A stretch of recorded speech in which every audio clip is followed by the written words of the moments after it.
What's going on, everyone, and welcome to another episode of the Sparty Update Podcast. I am once again Ivan Gutierrez, here with my co-hosts Sergio Valencia and Edgar Torres. What up? What up? What's going on, guys? Just Craig Laggin. What's going on? Yeah, it's been a minute since we've been MIA, huh? Hey, I know. Apologies for the delay, guys. Yeah, we had a little bit of conflict issues with scheduling or whatever, but happy to be back. Happy to launch this third episode. We back.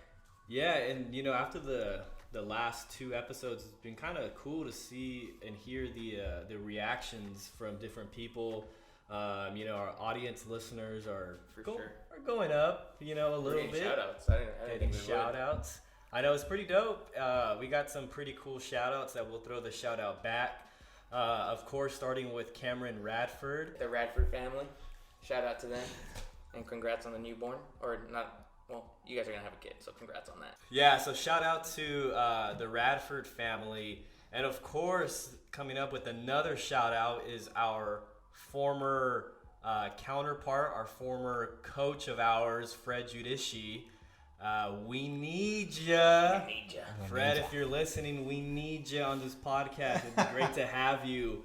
Man, Fred's awesome. I'm sure you guys remember working with Fred and all the random ass stories he would say. Dude, I remember we all had a walk a mile in her shoes over at Santana Row, and I was walking next to Fred in high heels and stuff. And he was telling me the whole history of Santana Row. He's like, this used to be Italy, a little Italy, and all this and that. I was like, I went in here for a good cause, and I came away with a history lesson. So it was pretty awesome. That dude could talk. Yeah, you don't even. That dude could talk your ear off. You don't even need Yelp or GPS. You just call up Fred. It's like, hey Fred, I have nothing to do tonight. Where should I go? And he'll tell you finding the best tortellini in San Jose. But Fred's great. He was always a fun time. Gave me my nickname, Cinco de Ivano. And then, Edgar's, he reminded me of your. Did he give me? It was Edgar Allan Poe. Yeah, that's what he gave me. You gotta love it. You gotta love it. Serge, I don't remember. A little more original. Did he give you one? I don't think he really gave me one. He would just say Sergio, make it sound all Italian and stuff. But yeah, I don't think he gave me a nickname. But and my favorite was his nickname he gave to Gundy, and it was Grundy. He just put an R in it. It would drive him crazy. And now that we have a little story time, I think it's great to transition to our topic for today, and that's going to be breaking down the schedule and breaking down every game and the opponent. We're going to split this up between two episodes. We'll start with the first 6 games in this episode, and then follow up with episode 4, and it'll be the rest of the 6. So we'll start with the first 6, and I think since we're talking about the season, each different game, however it's going to play out, I think it'd be a good time to kind of share one of our favorite stories, our favorite game, or life on the road, home game, whatever it is. Edgar, you want to start with your favorite game? Yeah, I'll go first, man. As soon as I read that on the script, I was like, it's got to be Arkansas, 2019. Yeah. Coming into that, when we worked there, we didn't win a lot of games, so playing an SEC team, I was like, damn, we're going to get ran. But nah, that whole game, we led. It was just the environment, too, was crazy. I remember that the most. The SEC stadiums are crazy, but like I said, we led most of the game, going into half, but we almost blew it, but we didn't, thanks to Packer at the last second with a minute to go. With the run. Yeah, man, that's got to be the atmosphere. So, all 3 components, SEC, the stadium, and, us winning was definitely memorable because, that environment was crazy. Even Arkansas fans were talking crap. The family right next to me was talking crap, oh, where's San Jose State, all that, and I was like, I don't know, but we're up in this game, so I don't know if you do much talking. And the funny thing is, I actually became friends with that family. They're really nice. At the end of the game, they're congrats on the win and stuff like that. I actually had a funny side story from them. So every time Arkansas would score, fireworks would go off. And they had like a 2-year-old, which the 2-year-old wouldn't flinch. And like every time a firework would go off and it's like right behind me, I would like, duck. And I was like, hey, like your 2-year-old's pretty well behaved and like doesn't really react to the fireworks. And it's like, this had to be like the most like southern like hick response I've ever got. And I was like, so how come your kid doesn't like react to the fireworks? It's like, oh, it's okay. Like we shoot guns all the time at the house, so he doesn't really react. Like he's used to the loud noises. I was like, and I like looked at him and I laughed and I was like, that's like some southern shit, dude. But anyways, yeah, the 2019 Arkansas game has to be my favorite. And that was the first time we beat Power 5 conference since 2006, so that was huge. Also returning back, sorry, I'm gonna keep going because that was a late game. Let it run. We got back like at 3 or 4 in the morning, and the marching band greeted us playing the fight song, and I got goosebumps. I don't know, that shit kind of juiced me up for being 4 in the morning. Got you fired up. Yeah, it did. And I was on the news too after that. So, hey. So. I would say Big Pappy's on the news. I would say that's the game that landed us Nick Starkville now. Oh, yeah. Oh, he was on that team. He liked to throw it to San Jose State You may players. be able to flip players with like cool hype videos and like graphics, but you beat them and they throw a bunch of interceptions against you. That's another way to bring them over.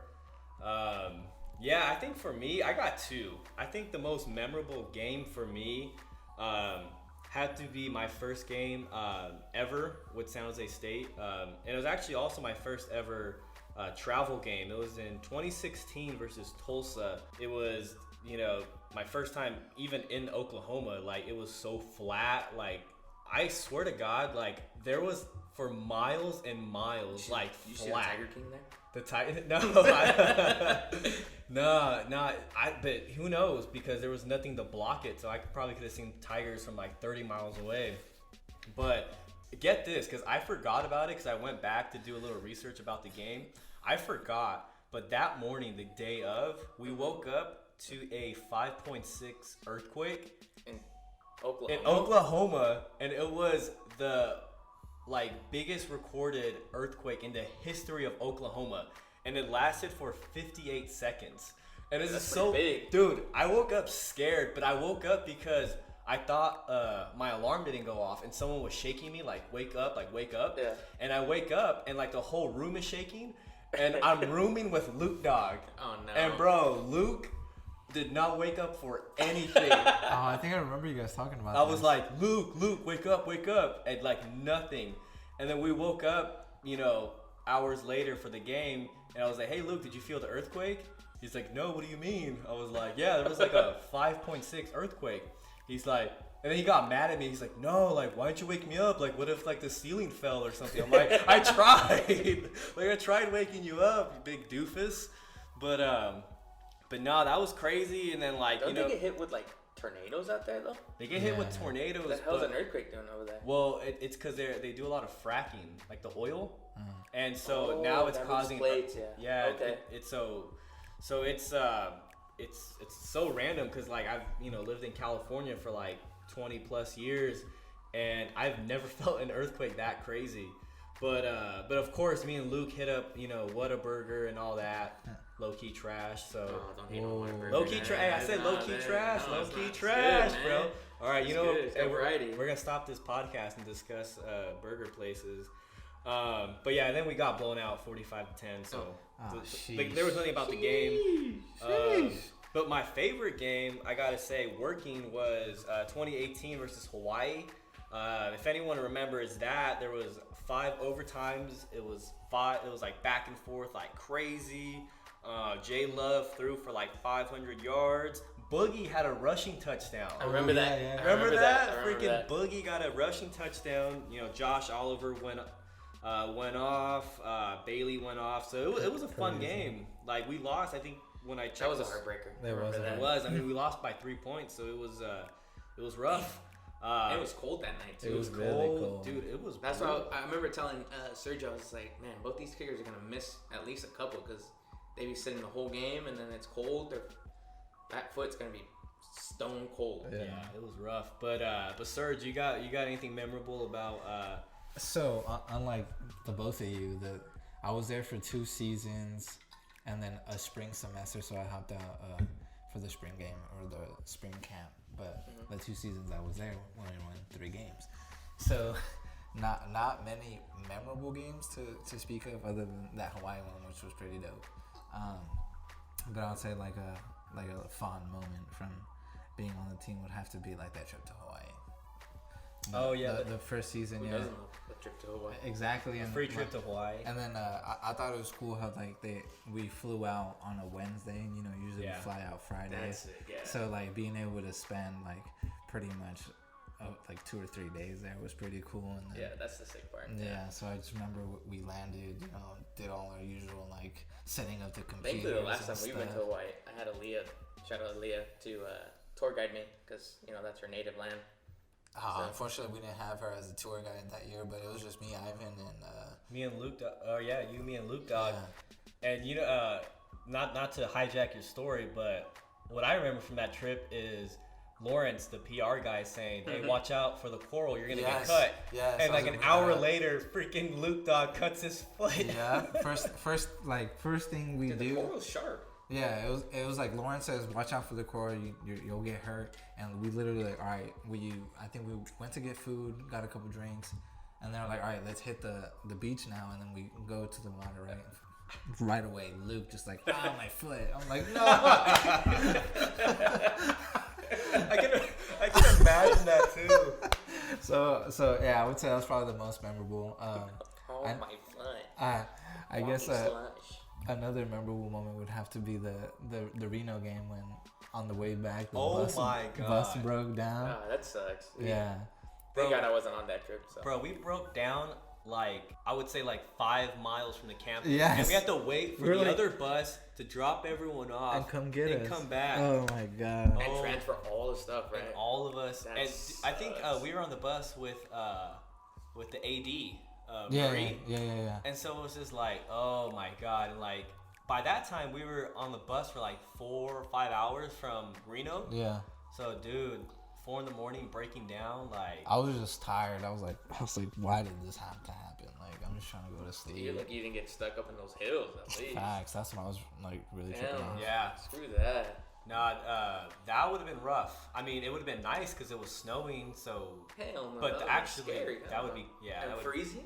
Yeah. that'd be What if terrible. what if the bus never turned on? You're freezing your ass off. Quién sabe. Hey, those cold games, they're memorable. Wyoming. That was the worst. Oh, Dude, I talk about cold games. Wyoming. When we went to so Wyoming 2019. 18. No, when it snowed there, I think it was 19. That was our last year together. I wasn't there. 19. Oh, so it was 18. It was 18. Yeah. Oh, okay, so going into that game, I packed lightly because it's like, when the hell are we going to see snow? You're going to Miami, bro. I didn't know it said it was going to be 33 degrees. I was like, all right, a sweater and some jeans. So said 33 degrees. Say less. 501s. So come some game time, it's 10 degrees, but with wind chills of -2. And I'm way the hell up there, and it's pounding snow on me. And I just remember radioing in, shaking. It's like, this is the worst experience of my life. Can someone bring me an extra jacket or anything? Gloves? And they're like, no, we can't come up there. It's like, you gotta film. And I just remember looking at the camera and getting pounded by face. I was like, dude, if I miss a play, I don't care because I'm getting pounded by snow. And I would just click and wish for the best. But yeah, that was the worst. That's brutal. That was a hell of a game. That was the first time working a snow game, and I was just kind of sick, but minus being frozen. That was kind of sick. Yeah, it was crazy. I had one last memorable moment. Oh, bring it up. Just say it. So this is when we went to go play the University of Utah. Oh, okay, there. The Utes. Mm-hmm. So you know how we always get fed before the game actually starts. Uh-huh. I remember it was me, Ivan, and Cam. We go up. Oh my god! Oh my god! This was so awkward. We're looking for the food, right? Yeah. And then we go up to the floor we thought the food was at, but it was the media food. So we just grabbed food and we're yeah, we're chilling. Yeah. And then we realized we're on the wrong floor. This food is for the media. Yeah. It was for the donors. And the donors, yeah. It wasn't for us. And so like obviously You guys we dined and dashed? Or like, nah, let's get out of here. I think Luke just like starved everything down really quick. I was like, I'm leaving, like I don't care, and I just like left my plate on the side. Yeah, we left, and then we went to the right floor. Yeah, we went with the press box where. Oh my god, that was so awkward. Yeah, I thought that was hella funny. So, but let's now transition over to the 2021 schedule. I think it's gonna be a tough one to defend the mountains, so to speak.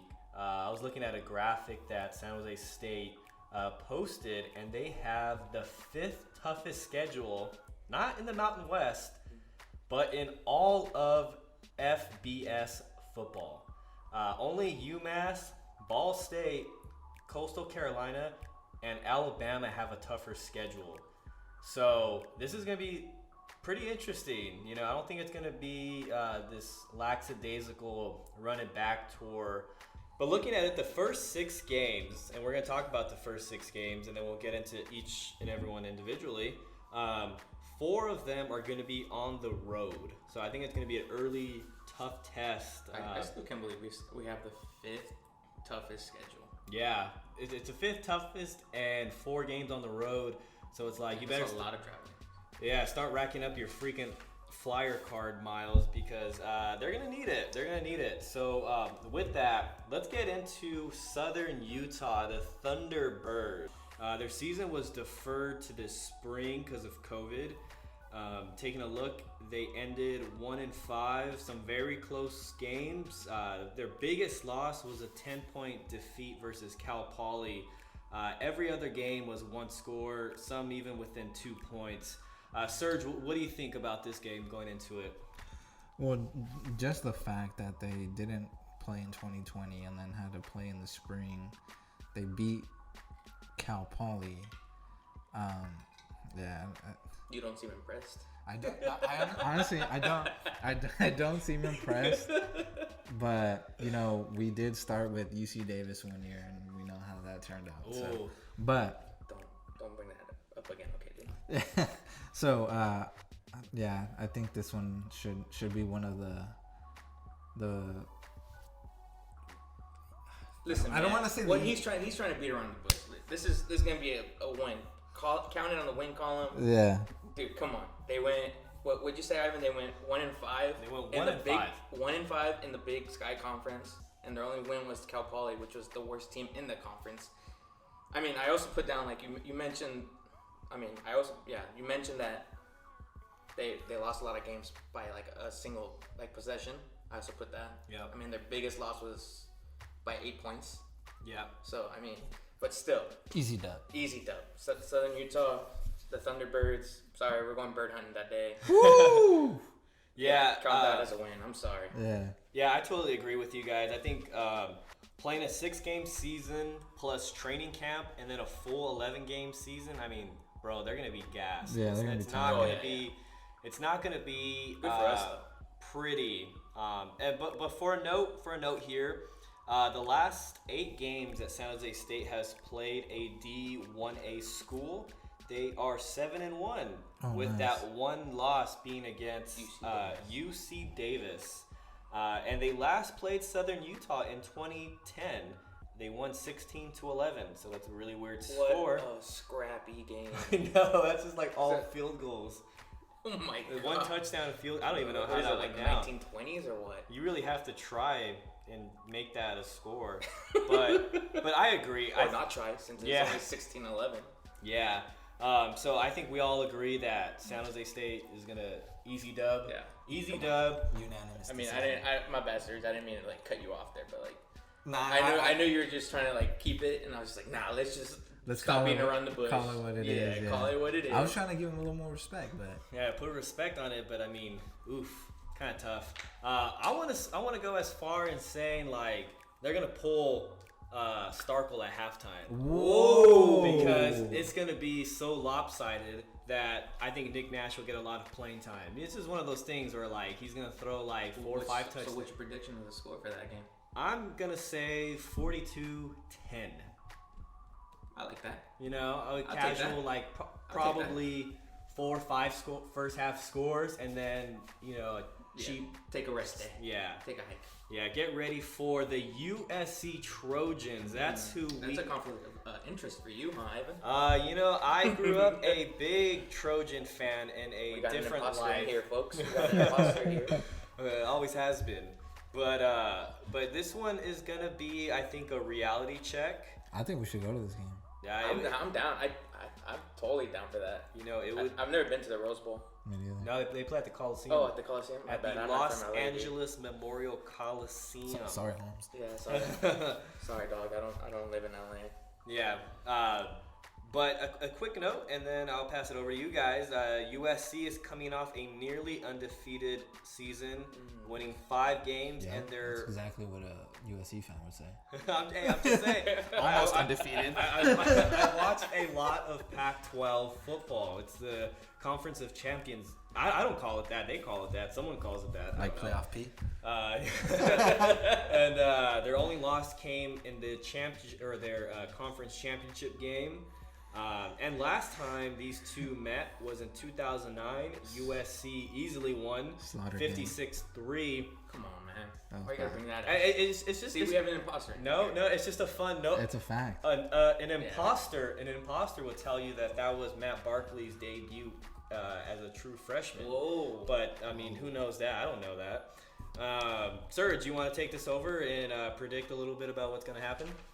I don't want to predict, but maybe just talk about some key players or matchups that we should be looking out for. Obviously, they have the QB. Mm-hmm. What's his name? You should know this, Ivan. I think Keaton Slovis. Yeah, Keaton Slovis. I don't know. Yeah, so he's. I don't watch anything, so I don't know. So they got Keaton Slovis, potential first round pick QB. So it'd be interesting to see him. Last time we almost saw a first round QB was Josh Allen, but he was shook. He was hurt. Yeah, that's what he says. He dodged this.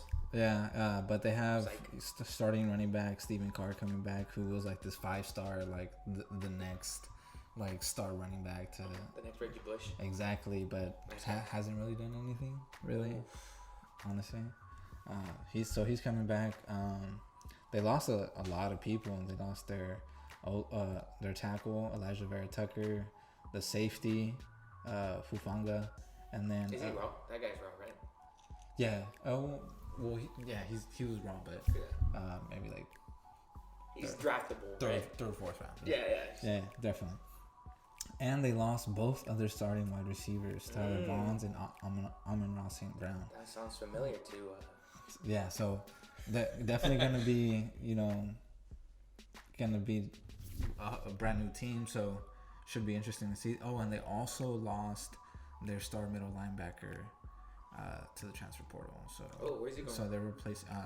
No word yet, but there's a lot of holes to fill. So it'll be interesting to see how they fill those open spots. And obviously, since we're their first game, should give us kind of an advantage. We already knocked the rust off with Southern Utah, and should be in mid-season form after a blowout win.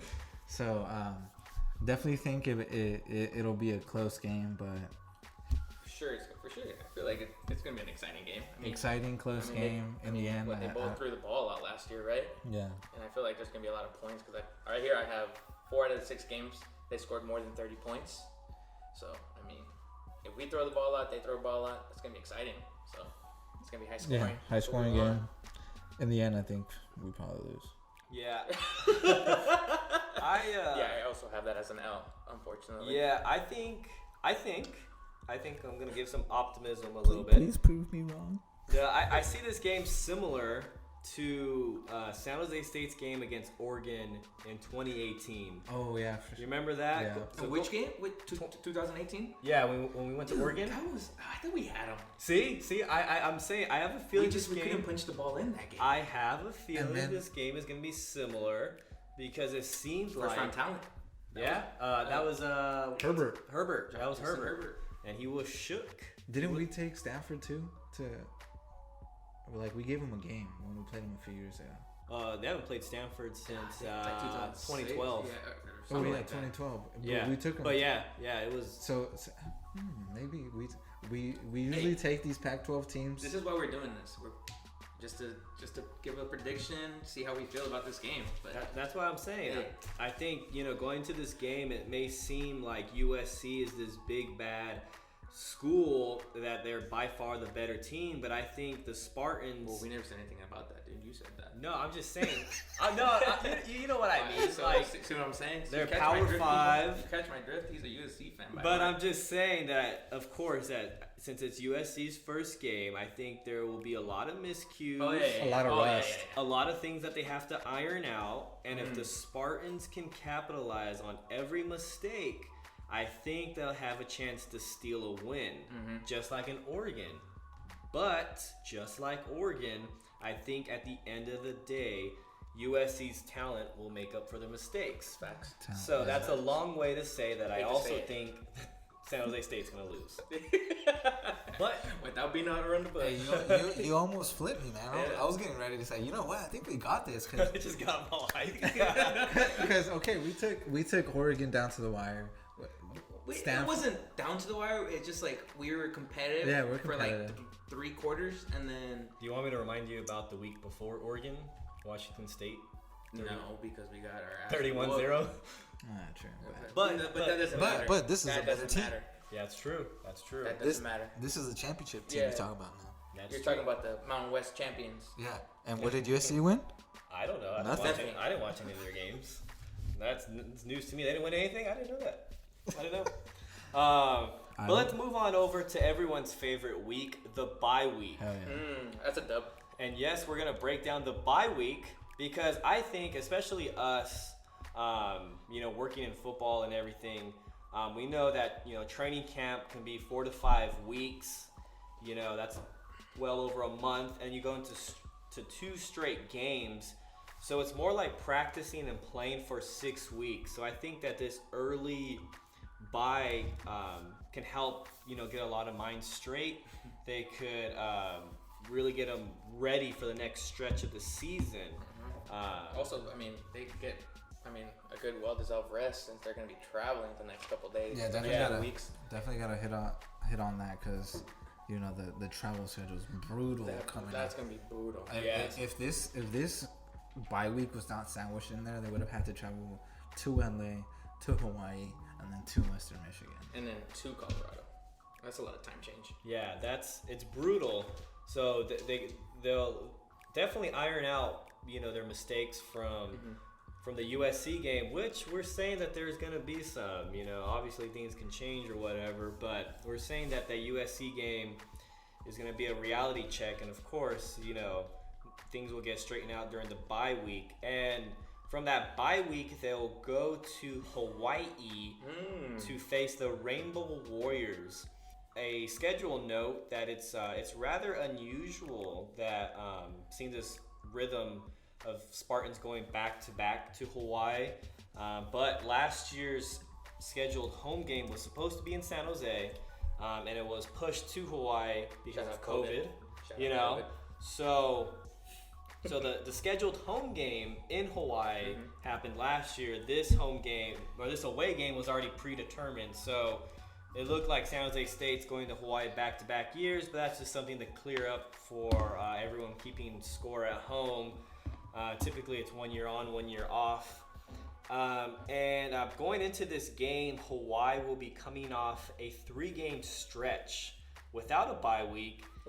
And 2 of those games will be against Pac-12 opponents. Serge, I'll lob this right over to you. So yeah, just coming off of a tough start to the schedule. You're also working with a new OC, new wide receivers coach. Passing game struggle last year. Got new receivers. Their only, I would say, bright spot is that they have a really good running back named Calvin Turner, who's threat out of the backfield as a receiver, and obviously a runner. Defensively, their strength is going to be their secondary, and I personally think with the new receivers ourselves could be a really good matchup to see, and just strong secondary versus new starting wide receivers. In the end, I think this is a W too. But yeah. Wait, so who do they play? Oh, who are the two Pac-12 teams that they play? I think I have, from what I remember correctly, is UCLA and Oregon State, and they'll be away both those games. Okay. So you predict a W? For us, yeah. And what do you predict? I'll get into that after you. Oh, okay. So I mean, man, I was there. 2019 when we took them to the wire, and we ended up losing by 42-40, and then the next year we whooped them. But I wouldn't say whoop because they were making a little comeback towards the end. But man, I don't know. I think I'll count that as a win, since I mean. So it seems like it's a bounce back game from the USC game. It's been like a 1 year on, 1 year off because we won in 2017, lost in 2018. Won in 20? No. We lost in 2019 by 2 points, 42-40. And then we beat them last year. Yeah. So you never know. But you never know. I still think it's a W. Yeah, I think the Spartans are gonna see a lot from what they saw last year coming into this game. You know, a lot of the key pieces, Serge, like you mentioned, quarterback Siobhan Corderillo is coming back. Calvin Turner, he was named to the second team All Mountain West at wide receiver, put up pretty ridiculous numbers. The defense, their passing allowed about 197 yards per game, just over 120 or just over 212 yards rushing per game. So I think when you factor that the Spartans have a bye week and all the returning weapons, while Hawaii will come into this game with possibly more fatigue, they're still gelling with the new OC. I think when you just factor all those nuances, I think at the end of the day, the Spartans are going to come up with a dub as well. Edgar, on the way here, we were talking about the team that landed like 5 transfers from like big schools, right? It's Hawaii. No. Yeah, they got transfers from University of Utah, Oklahoma, Georgia, Baylor, and then Iowa State. So I mean, potential impact players along the D-line is going to be that transfer from Utah and Oklahoma. One of the D tackles is 6'4", 300. The other is 6'1", 256. A big boy. So. Thick boy. So what do you guys got for a prediction? I got the Spartans going 28-3 on this one. Did we do a USC one? Oh, the USC one. I think you said a prediction. You said it was going to be close, right? Yeah. It was like 42. USC, I have USC winning 34-28. Oh, okay. I think it's going to be close. I'll say 35, 30, 31. Is that mathematically correct? I think it'll be close, but not high scoring. You don't think so? Nah. I think it's probably high like scoring. Probably like 13-17. Whoa! Ooh. That low? Yeah. This is gonna be the defensive battle. Okay. Oh, snap. Okay. So Yeah. now for the Hawaii. My prediction. I think I'm gonna go the same thing. I think I'm gonna do like 31-28. Yeah, I think it'll be like, a mix of. It's always high scoring. It's always yeah. I agree. So after Hawaii, after they come back, adjust to the time and everything. Wait, my prediction. Oh. Go say it. 45-27. Ooh. So how do you go from USC going 17-13 to 45 to with Hawaii to 45? Different games. I guess you're right. Yeah, you're right. All right. Any given Saturday. Yeah. Change things up. But yeah, so after they got Hawaii, they got to fly on over to Michigan and play Western Michigan. Looking at Western Michigan, when I was like looking at different stats and whatever, dude, my junior college, Delta College, completely ripped off Western Michigan. From their color to their website to the freaking logo. Really? Like, put Delta College and Western Michigan like side by side. It's this, you wouldn't know like who's different. I'm like, what the hell? Like, who's branding you guys? But do you guys remember Western Michigan's game last year when they played Ball State? It was the game when both teams ran onto the field before. That was that game? Yeah, before the play was ruled dead, and Western Michigan attempted a last-second score with a bunch of lobs and stuff. Yeah. And they scored. And they called it back. And they called it back for an illegal forward pass. Like, both teams were on the field. Like, it was like, the band is on the field, like Stanford versus Cal. But, like, every freaking player. So I was looking at that, I was like, oh, no way. Like, that's Maction for you. Oh, I was going to say that, too. Yeah, a little Maction. We got some Maction going. So the Spartans are going to get a little Maction.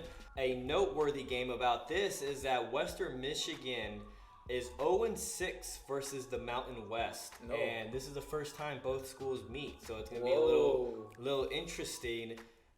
Serge, what you got? Well, I'm just glad that Dwayne Esgrade is not gonna be there. Is that the running back? No, the receiver. Oh, okay. So yeah, glad he's gone. So definitely would have gave us some trouble. Looking at their schedule, they start off with Michigan, tough. Ooh. Illinois State, and then Pitt Panthers. The Redbirds, Illinois State. So I think that schedule for them is a tough start. Three straight games against pretty tough opponents, and then coming to them.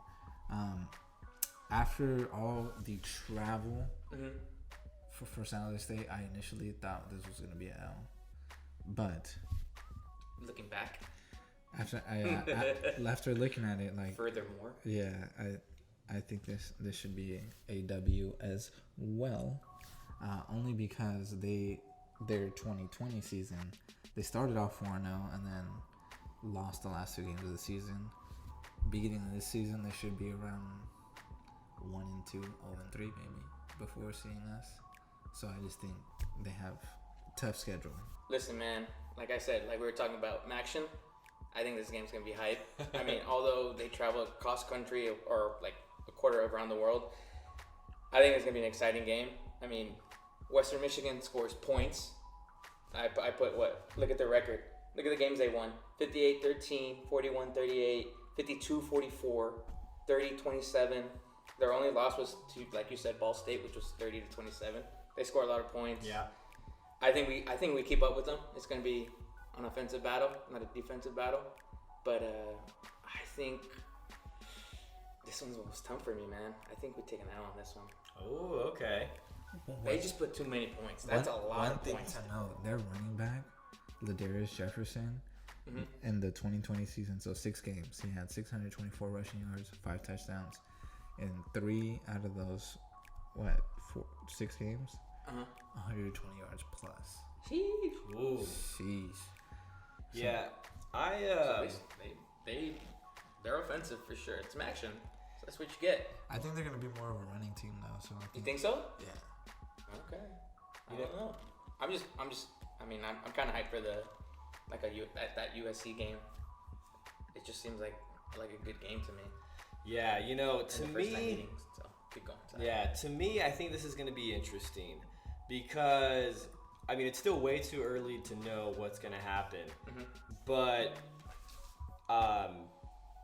they're going to have to go to Michigan. I'm not sure if they're going to leave a day earlier.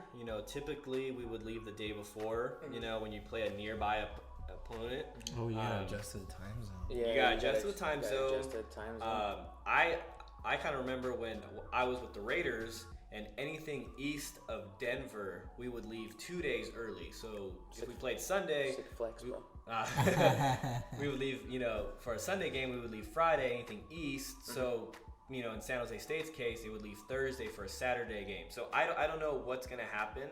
But I think, it's going to be interesting because, as we mentioned, they go to Hawaii.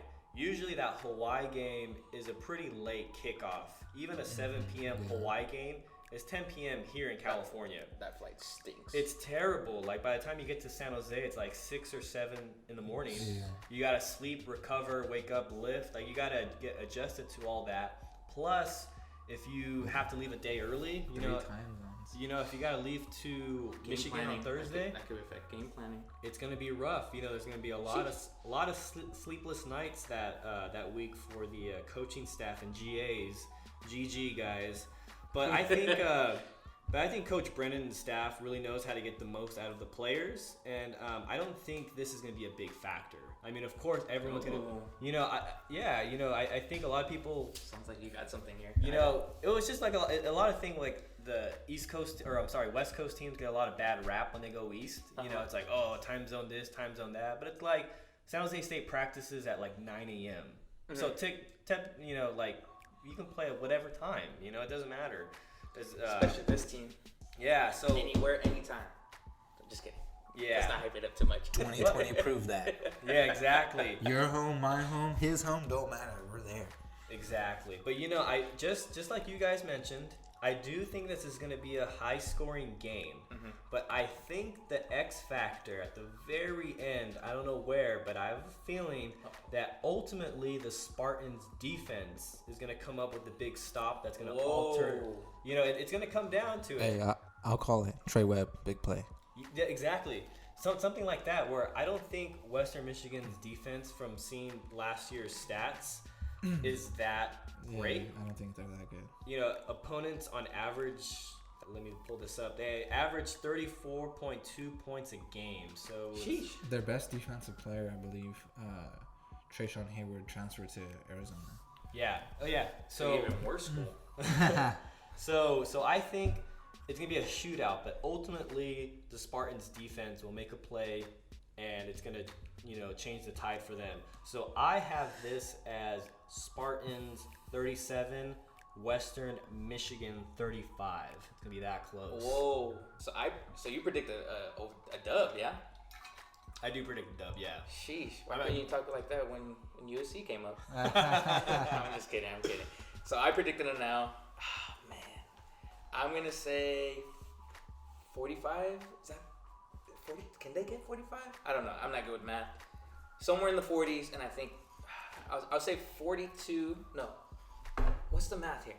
Yeah, 42. 45. That would be 6 touchdowns. Yeah, okay. 42, 35. 42, 30. I was going to say. And an L. I'm sorry. My math is bad. I was going to say dub 35, 31. Oh. Okay. So I'm getting overpowered here. But whatever. Odoyo rules. Well, now we got New Mexico State. The Spartans' first home game. Crystal Meth State. Their first home game in 4 weeks. So it's a much-needed home cooking for the traveling Spartans. I see the irony there. Home cooking. Home cooking, yeah, here you go. Walter White. But yeah, the Aggies had their 2020 season postponed, and being that they are independent from any conference, they didn't really have a chance of playing an opponent due to pretty much every conference canceling out-of-conference opponents. They did play 2 spring games. They did play 2 spring games against FCS schools, and they got blown out by Tarleton State, Texas. Ooh. So, yeah. Interesting. What's the other team? No, they only played 2 games. They won the other game. Oh, okay. But Serge, what you got with the New Mexico State Aggies? Fun fact. I think that their starting QB is going to be Weston Eggett, a.k.a. Walker Eggett's brother. Oh. So since they only played 2 spring games, didn't play 2020. That's interesting. So the starting QB in one of these 2 games, well, he started both games. His name was Jonah Johnson. Threw 358 passing yards, 1 touchdown, 3 INTs. But Weston Eggett came in that second game, 6 for 8 passing and 1 touchdown. So I think he can take the starting spot in the summer and come in to versus San Jose State as their starting QB. So I think it would be nice for us to put a nice ass whooping to New Mexico State, and then maybe let Walker get a little fourth quarter action. Ed, what you got for? Listen, man, New Mexico? I'm not gonna beat around the bush for Crystal Meth State. What, they went 2-10 in 2019. I mean, 2019. They're independent school. They stink. I think we run it. Yeah. It's over by half, like you said, with Southern Utah. So I think it's a dub. So over at halftime. I'm gonna take your stance there. You know, one thing about New Mexico State is our old buddy that we talked about last podcast, Joe Bernardi, said that is the worst place to ever coach or be at. I remember that. He hated that place. I don't think he ever went there, but he was like, you couldn't pay me enough money. I don't even know how that came up. Because then I was like, New Mexico State? Like, but I was like, okay, yeah, it's pretty terrible. It's in the middle of nowhere. But, you know, with all the Aggies... Didn't Brian Urlacher go there? No, he went to New Mexico in Albuquerque. That place is fun. That's a great place. One player to keep an eye on their defense. Linebacker, Trevor Brohard. Brohard. Brohard. Yeah, but I think with pretty much looking at their roster, their rushing, passing, receiving, tackling, pretty much all their leaders in any noteworthy category from 2019 have graduated or they've transferred. And I don't blame them. Yeah. You know, they had redshirt senior Sage Doxtatir. I didn't even look at it. You know, he was a noteworthy guy. They have a senior linebacker, Brendan Davis. We're in 2021, bro. We don't need to talk about 2019. I know, but I'm They didn't have a season. Is not. We gotta give them some love. You know, I can't just rag on these guys. You can't just be like, oh, New Mexico State dub. But 2 seconds. Even though I did that.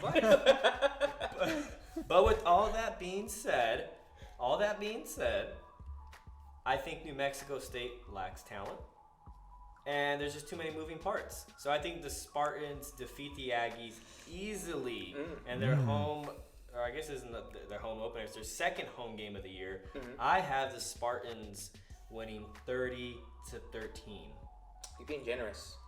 Dude, you don't know what happens. You know, with football is weird, you know? It's true. So I'm gonna give them a touchdown and a few, but you know that could easily be 30-9. I'm gonna say 45-14.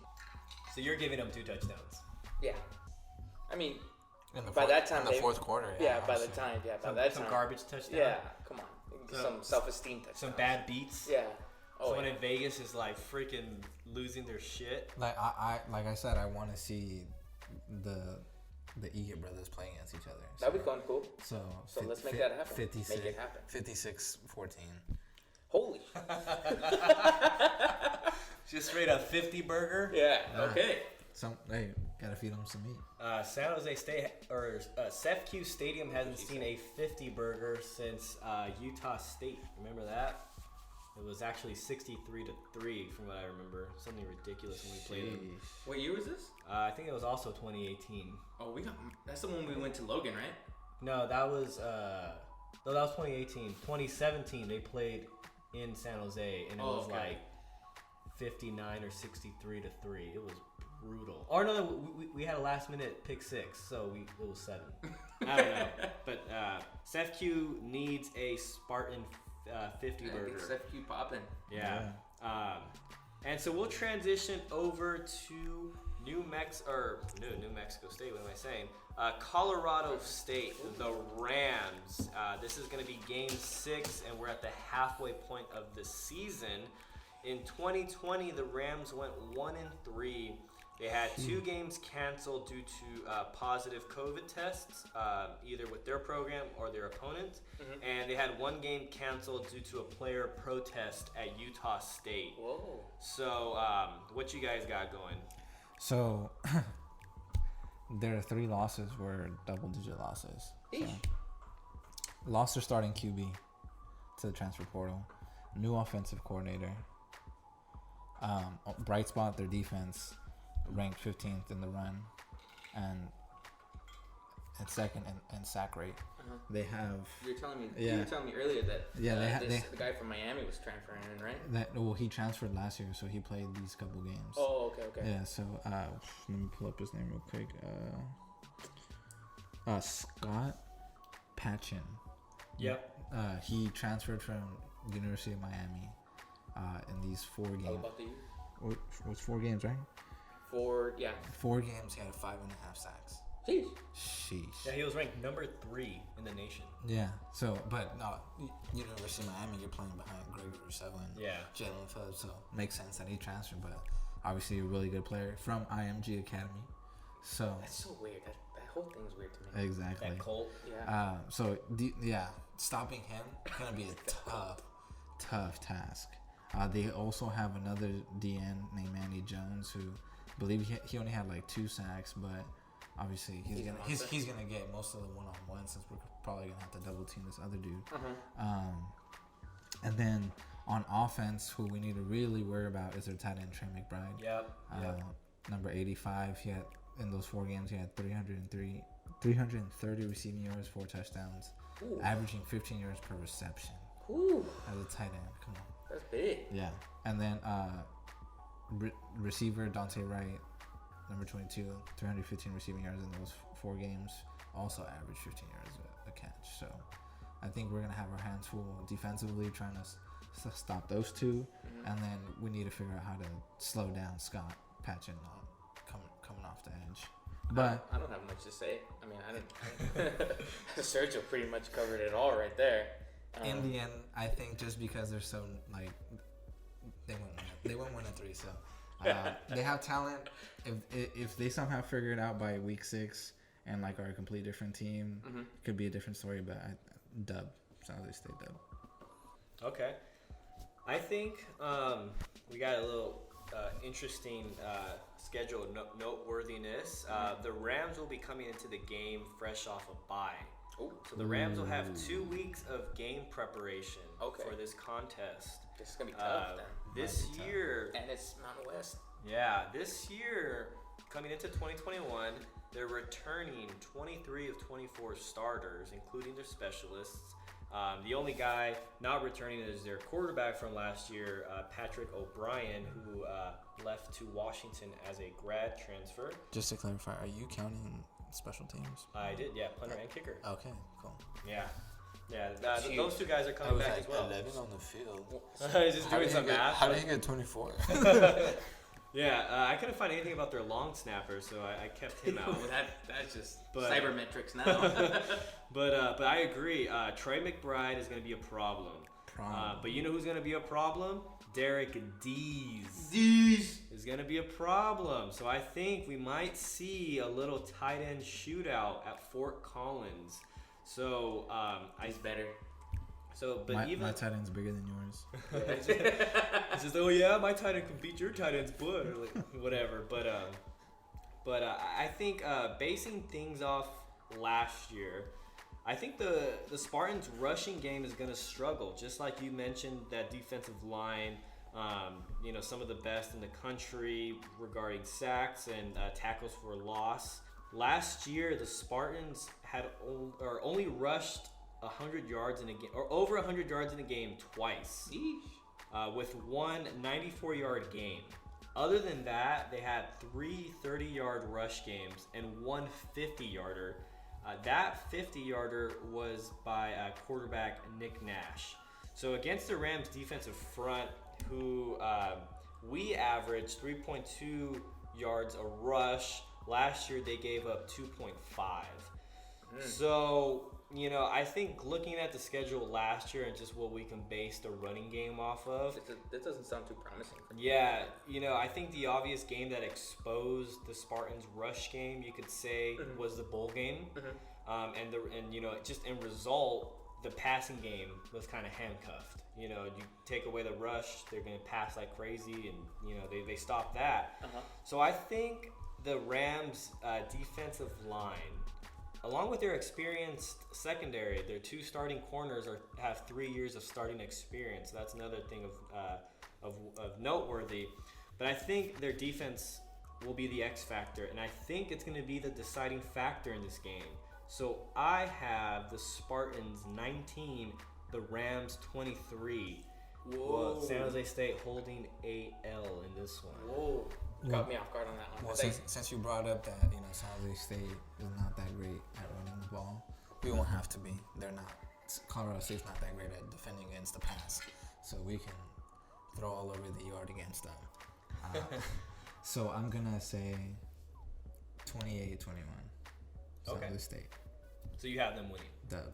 I call it a dub too, but it's gonna be a competitive game. It's not like it's It's Mountain West. It's in your conference, but I'm gonna say 28 too. 28. Would you say 28? 21. 21. I'll say that too. Okay. It's gonna be close. Okay. It's gonna be a good game. But unlike you, I got the Sparty turning up, winning. Okay. So through 6 games, there you have it. We're at the halfway point with the schedule. I have the Spartans going 4-2 with their 2 losses being against Colorado State and USC. Serge, you got them going. I got them going 5-1.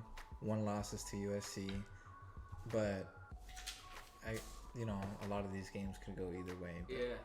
You just never know. I'm just trying to be faithful. You still got to play the games. But man, I got them.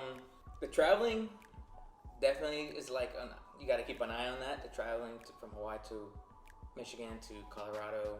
But at the end of the day, I have them 4-2, losing to USC, unfortunately, and to Western Michigan because they score a lot of points. Yeah. All right. So yeah, that's a little bit about what we think about the schedule. It's going to be interesting. That I think we all agree that those early travel games are going to be definitely a factor. Tough. I'm telling you, those travel planes. I mean, I don't know how they do it because I'm a big dude, but those linemen standing next to a lineman, I'm just like, man, I think I'm big. These dudes are big, and the seats on that travel plane are small. No leg room.